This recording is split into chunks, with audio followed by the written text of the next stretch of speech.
দুই ধরনের মানুষের পাশ থেকে কখনো দূরে সরবেন না। সে যদি আপনার শত্রুও হয়, আপনার সাথে সম্পর্ক খারাপও হয়, তারপরও চেষ্টা করবেন তার পাশে থাকার।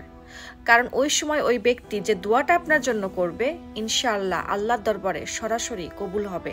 নাম্বার 1, মুসাফির, যে কিনা অন্য ভিন্ন দেশ থেকে আসছে। তার থাকার জায়গা নাই, ভালো খাওয়ার ব্যবস্থা নাই।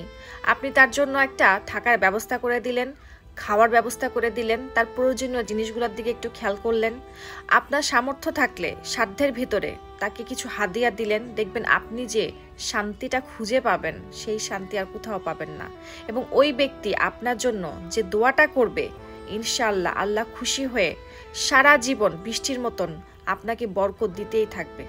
নাম্বার 2, গর্ভবতী নারী। এই সময় একটা নারী প্রচণ্ড নিজেকে অসহায় মনে করে। সে চায় তার আশেপাশের মানুষগুলো তার সাথে একটু ভালো ব্যবহার করুক, তার পাশে থাকুক, তার সাথে একটু গল্প করুক, তার সাথে একটু সময় কাটাক। এমনকি একটা গর্ভবতী নারীকে যদি আপনি একটু করলা ভাজি করে দেন, তার কাছে মনে হবে এটা পৃথিবীর শ্রেষ্ঠ খাবার। এই জন্য যতটুকু পারবেন নিজের সাধ্যের মধ্যে মানুষের উপকার করার চেষ্টা করবেন।